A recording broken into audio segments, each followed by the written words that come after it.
Klomp groot eierbokke wat nou allemaal April maand met lam. Hulle lam in 19 dae klaar. Dus ek laat lam hulle ekstensief in die veld soos wat ek skaap laat lam.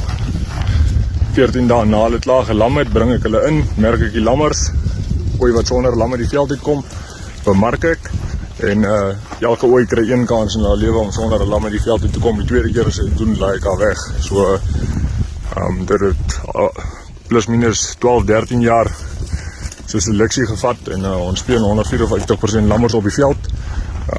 Die diere is in 'n pykondisie, en ek dink is iets om na uit te sien.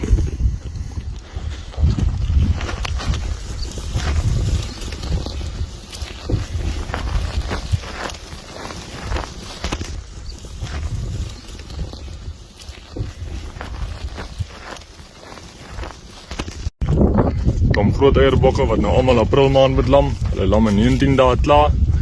Dus ek laat lam hulle ekstensief in die veld soos wat ek skaap laat lam. 14 dae na hulle klaar gelam het, bring ek hulle in, merk ek die lammers,